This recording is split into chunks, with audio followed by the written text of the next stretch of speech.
Chapter 3 Letters from No One. The escape of a Brazilian boa constrictor earned Harry his longest ever punishment. By the time he was allowed out of his cupboard again, the summer holidays had started, and Dudley had already broken his new cine camera, crashed his remote control aeroplane, and, first time on his racing bike, knocked down old Mrs. Figgs as she crossed Privet Drive on her crutches. Harry was glad school was over, but there was no escaping Dudley's gang, who visited the house every single day. Pierce, Dennis, Malcolm, and Gordon were all big and stupid, but as Dudley was the biggest and the stupidest of the lot, he was the leader. The rest of them were all quite happy to join in Dudley's favorite sport, Harry hunting. This was why Harry spent as much time as possible out of the house, wandering around and thinking about the end of the holidays, where he could see a tiny ray of hope. When September came, he would be going off to secondary school, and for the first time in his life, he wouldn't be with Dudley. Dudley had a place at Uncle Vernon's old school, Smeltings. Pierce Polkis was going there too. Harry, on the other hand, was going to Stonewall High, the local comprehensive. Dudley thought that this was very funny. They stuffed people's heads down the toilet first day at Stonewall, he told Harry. Want to come upstairs and practice? No thanks, said Harry. The poor toilets never had anything as horrible as your head down it. It might be sick. Then he ran before Dudley could work out what he'd said.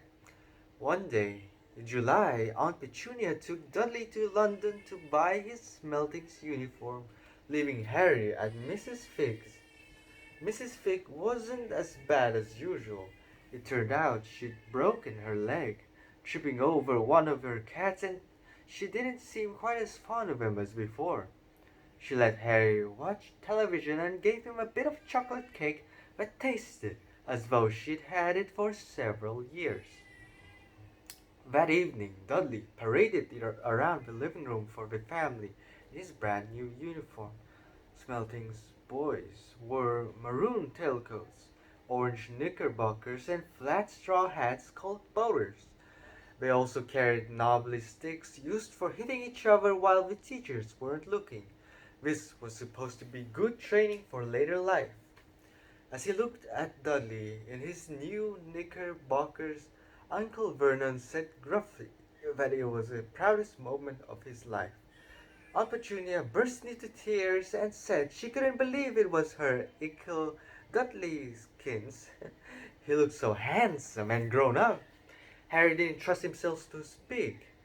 He thought two of his ribs might already have cracked from trying not to laugh. There was a horrible smell in the kitchen next morning when Harry went in for breakfast. It seemed to be coming from a large metal tub in the sink. He went to have a look. The tub was full of what looked like dirty rags swimming in gray water. "What's this?"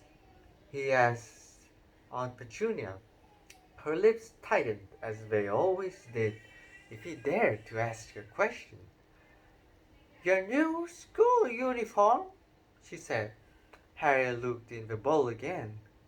"Oh," he said, "I didn't realize it had to be so wet." "Don't be stupid," snapped Aunt Petunia. "I'm dyeing some of Dudley's old things gray for you. It'll look just like everyone else's when I've finished." Harry seriously doubted this, but though it best not to argue, he sat down at the table and tried not to think about how he was going to look on his first day at Stonewall High. Like he was wearing bits of old elephant skin, probably. Dudley and Uncle Vernon came in, both with wrinkled noses because of the smell from Harry's new uniform.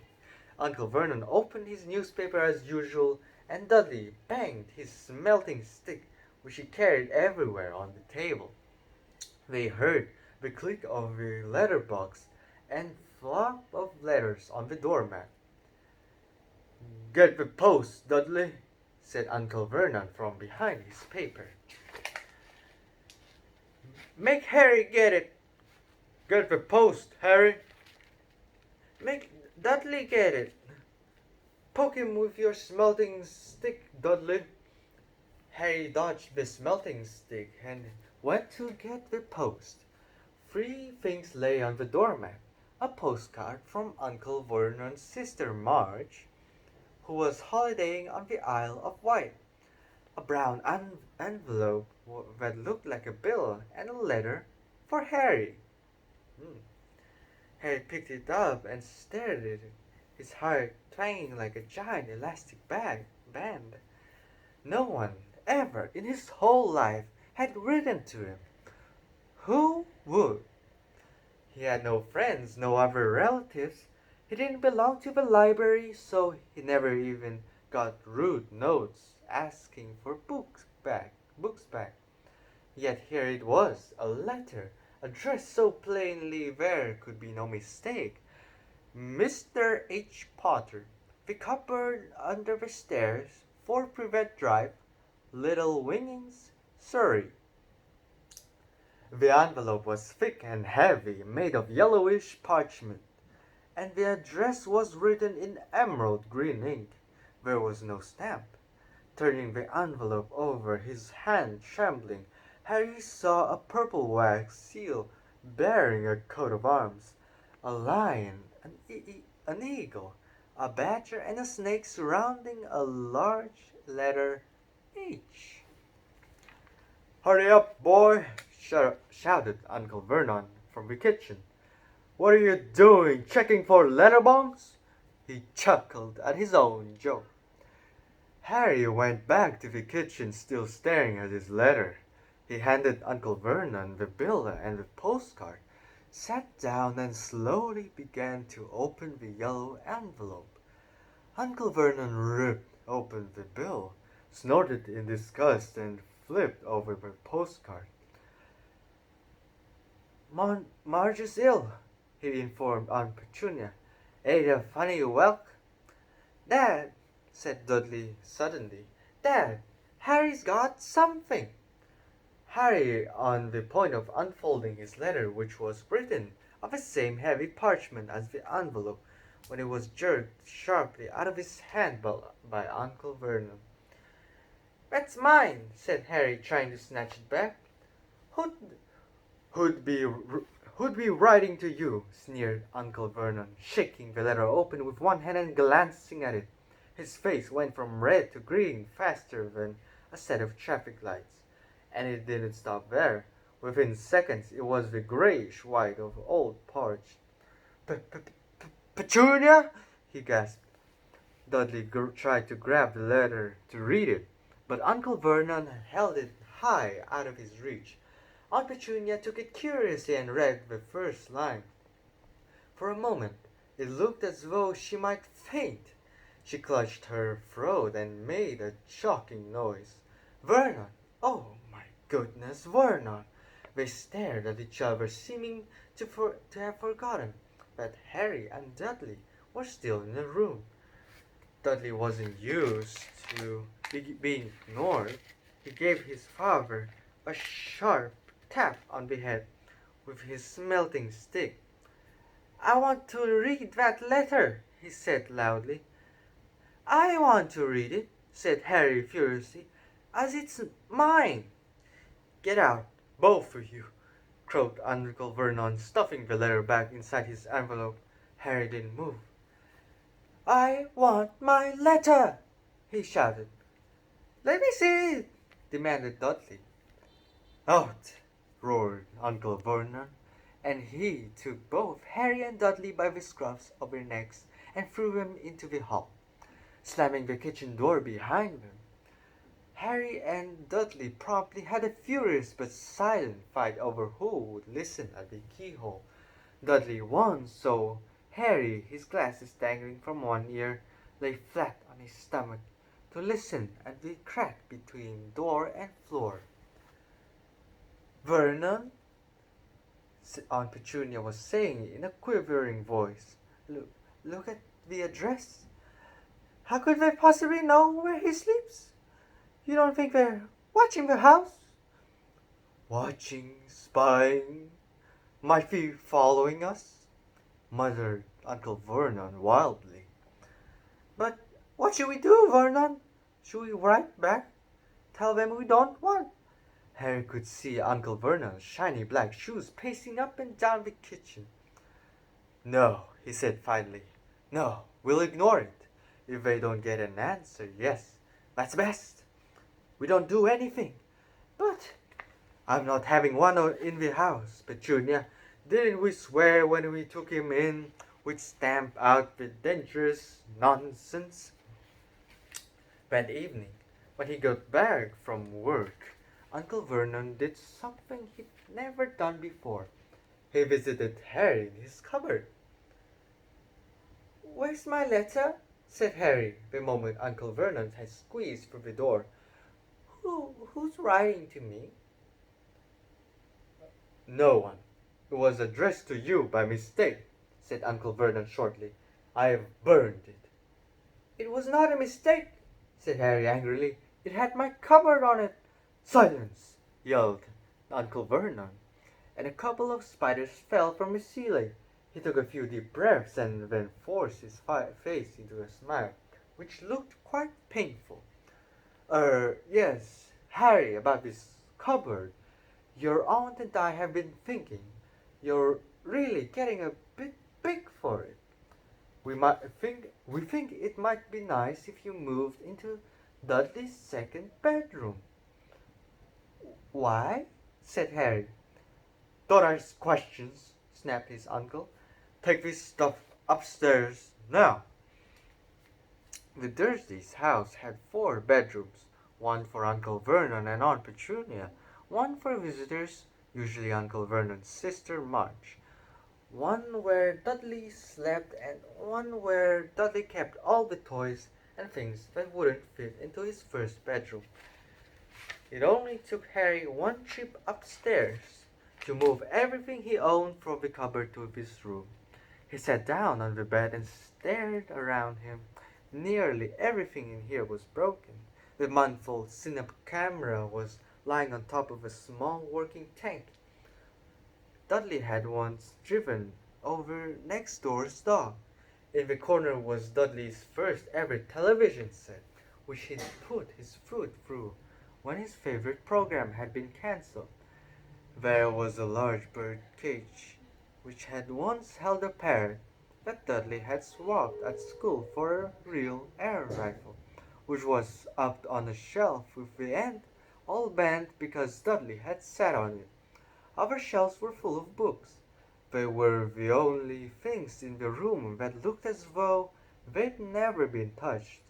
From downstairs came the sound of Dudley bawling at his mother. "I don't want him in here. I need that room. Make him get up." Harry sighed and stretched out the bed. Yesterday he'd have given anything to be up here. Today he'd rather be back in his cupboard with that letter than up here without it. Next morning at breakfast, everyone was rather quiet. Dudley was in shock. He'd screamed, whacked his father with a smelting stick, been sick on purpose, kicked his mother, and thrown his tortoise through the greenhouse roof, and he still didn't have his room back. Harry was thinking about this time yesterday and bitterly wishing he'd opened the letter in the hall. Uncle Vernon and Aunt Petunia kept looking at each other darkly. When the post arrived, Uncle Vernon, who seemed to be trying to be nice to Harry, made Dudley go and get it. They heard him banging things with his smelting sticks all the way down the hall. Then he shouted, "There's another one! Mr. H. Potter, the smallest bedroom, 4 Privet Drive?" With a strangled cry, Uncle Vernon leapt from his seat and ran down the hall, Harry right behind him. Uncle Vernon had to wrestle Dudley to the ground to get the letter from him, which was made difficult by the fact that Harry had grabbed Uncle Vernon around the neck from behind. After a minute of confused fighting, in which everyone got hit a lot by the smelting stick, Uncle Vernon straightened up, gasping for air, with Harry's letter clutched in his hand. "Go to your cupboard. I mean your bedroom," he wheezed at Harry. "Dudley, go. Just go." Harry walked around and around his new room. Someone knew he had moved out of his cupboard, and they seemed to know he hadn't received his first letter. Surely that meant they'd try again, and this time he'd make sure they didn't fail. He had a plan. The repaired alarm clock rang at 6 o'clock in the next morning. Harry turned it off quickly and dressed silently. He mustn't wake the Dursleys. He stole downstairs without turning on any of the lights. He was going to wait for the postman on the corner of Privet Drive and get the letters for number 4 first. His heart hammered as he crept across the dark hall toward the front door. Arr! Harry leapt into the air. He trotted on something big and squashy on the doormat, something alive. Lights clicked on upstairs, and to his horror, Harry realized that the big squashy something had been his uncle's face. Uncle Vernon had been lying at the foot of the front door in his sleeping bag, clearly making sure that Harry didn't do exactly what he'd been trying to do. He shouted at Harry for about half an hour and then told him to go and make a cup of tea. Harry shuffled miserably off into the kitchen, and by the time he got back, the post had arrived, right into Uncle Vernon's lap. Harry could see 3 letters addressed in green ink. "I want," he began, but Uncle Vernon was tearing the letters into pieces before his eyes. Uncle Vernon didn't go to work that day. He stayed at home and nailed up the letter box. "See?" "See?" he explained to Aunt Petunia through a mouthful of nails. "If they can't deliver them, they'll just give up." "I'm not sure that'll work, Vernon." "Oh, these people's minds work in strange ways, Petunia. They're not like you and me," said Uncle Vernon, trying to knock in a nail with a piece of fruit cake Aunt Petunia had just brought him. On Friday, no fewer than 12 letters arrived for Harry, as they couldn't go through the letter box. They had been pushed under the door, slotted through the sides, and a few even forced through the small window in the downstairs toilet. Uncle Vernon stayed at home again. After burning all the letters, he got out a hammer and nails and boarded up the cracks around the front and back doors so no one could go out. He hummed tiptoe through the tulips as he worked and jumped at small noises. On Saturday, things began to get out of hand. 24 letters to Harry found their way into the house, rolled up and hidden inside each of the 2 dozen eggs that very confused milkman had handed Aunt Petunia through the living room window, while Uncle Vernon made furious telephone calls to the post office and the dairy, trying to find someone to complain to. Aunt Petunia shredded the letters in her food mixer. "Who on earth wants to talk to you this badly?" Dudley asked Harry in amazement. On Sunday morning, Uncle Vernon sat down at the breakfast table looking tired and rather ill, but happy. "No post on Sundays," he reminded them happily as he spread marmalade on his newspapers. "No damn letters today."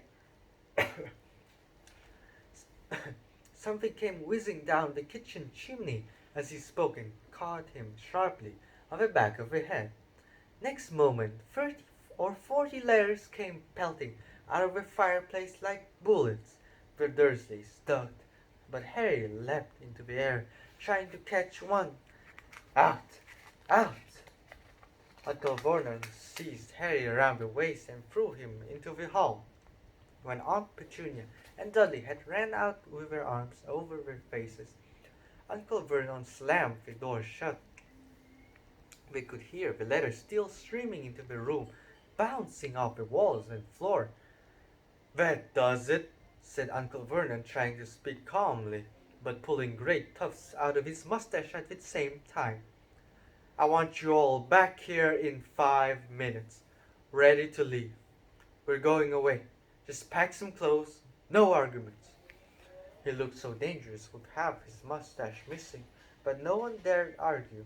10 minutes later they had wrenched their way through the boarded-up doors and were in the car, speeding towards the motorway. Dudley was sniffling in the back seat. His father had hit him around the head for holding them up while he tried to pack his television, video, and computer in his sports bag. They drove and they drove. Even Aunt Petunia didn't dare ask where they were going. Every now and then, Uncle Vernon would take a sharp turning and drive in the opposite direction for a while. Shake him off, he would mutter whenever he did this. They didn't stop to eat and drink all day. By nightfall, Dudley was howling. He never had such a bad day in his life. He was hungry. He'd missed 5 television programs he'd wanted to see, and he'd never gone so long without blowing up an alien on his computer. Uncle Vernon stopped at last, outside a gloomy-looking hotel on the outskirts of a big city. Dudley and Harry shared a room with twin beds and damp, musty sheets. Dudley snored, but Harry stayed awake, sitting on the window sill, staring down at the lights of passing cars and wondering. They ate stale cornflakes and cold tinned tomatoes on toast for breakfast next day. They had just finished when the owner of the hotel came over to their table. "Excuse me, but is one of you Mr. H. Potter? Only I got about an hundred of these at the front desk." She held up a letter so they could read the green ink address. "Mr. H. Potter, Room 17, Railview Hotel, Cockworth." Harry made a grab for the letter, but Uncle Vernon knocked his hand out of the way. The woman stared. "I'll take them," said Uncle Vernon, standing up quickly and following her from the dining room. "Wouldn't it be better just to go home, dear?" Aunt Petunia suggested timidly. Uh, hours later, but Uncle Vernon didn't seem to hear her. Exactly what he was looking for, none of them knew. He drove them into the middle of a forest, got out, looked around, shook his head, and got back in the car, and off they went again. The same thing happened in the middle of a plowed field, halfway across the suspension bridge, and at the top of a multi-story car park. "Daddy's gone mad, hasn't he?" Dudley asked Aunt Petunia dully late that afternoon. Uncle Vernon had parked at the coast, locked them all inside the car, and disappeared. It started to rain. Great drops beat on the roof of the car. Dudley sniveled. "It's Monday," he told his mother. "The great Humberto on tonight. I want to stay somewhere with a television." Monday. This reminded Harry of something. If it was Monday, and you could usually count on Dudley to know the days of a week because of television, then tomorrow, Tuesday, was Harry's 11th birthday. Of course, his birthdays were never exactly fun. Last year the Dursleys had given him a coat hanger and a pair of Uncle Vernon's old socks. Still, you weren't 11 every day. Uncle Vernon was back and he was smiling. He was also carrying a long thin package and didn't answer Aunt Petunia when she asked what he'd bought. Found the perfect place, he said. Come on, everyone up. It was very cold outside the car. Uncle Vernon was pointing at what looked like a large rock way out of his seat. Perched on top of the rock was the most miserable little shack you could imagine. One thing was certain. There was no television in there. Storm forecast for tonight, said Uncle Vernon gleefully, clapping his hands together, and this gentleman kindly agreed to lend us his boat. A toothless old man came ambling up to them, pointing with a rather wicked grin at an old rowing boat bobbing in the iron gray water below them. I've already got us some rations, Uncle said Uncle Vernon, so all aboard. It was freezing in the boat. Icy sea spray and rain crept down their necks, and a chilly wind whipped their faces. After what seemed like hours, they reached the rock where Uncle Vernon, slipping and sliding, led the way down to the broken down house. The inside was horrible. It smelled strongly of seaweed. The wind whistled through the gaps in the wooden walls, and the fireplace was damp and empty. There were only 2 rooms. Uncle Vernon's rations turned out to be a packet of crisps each and 4 bananas. He tried to start a fire, but the empty crisp packets just smoked and shriveled up. Could do with some of those letters now, eh? He said cheerfully. He was in a very good mood. Obviously, he thought, nobody stood a chance of reaching them here in a storm to deliver post. Harry privately agreed, though the thought didn't cheer him up at all. As night fell, the promised storm blew up around them. Spray from the high waves splattered the walls of the hut, and a fierce wind rattled the filthy windows. Aunt Petunia found a few moldy blankets in the second room, and she made up a bed for Dudley on the moth-eaten sofa. She and Uncle Vernon went off to the lumpy bed next door, and Harry was left to find the softest bit of floor he could, and to curl up under the thinnest, most ragged blanket. The storm raged more and more ferociously as the night went on. Harry couldn't sleep. He shivered and turned over, trying to get comfortable, his stomach rumbling with hunger. Dudley's snores were drowned by the low rolls of thunder that stared near midnight. The lighted dial of Dudley's watch, which was dangling over the edge of the sofa on his fat wrist, told Harry he'd be 11 in 10 minutes' time. He lay and watched his birthday tick nearer, wondering if the Dursleys would remember at all, wondering where the letter writer was now.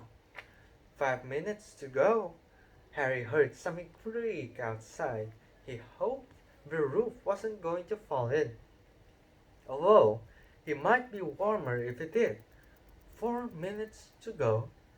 Maybe the house in Privet Drive would be so full of letters when they got back that he'd be able to steal one somehow.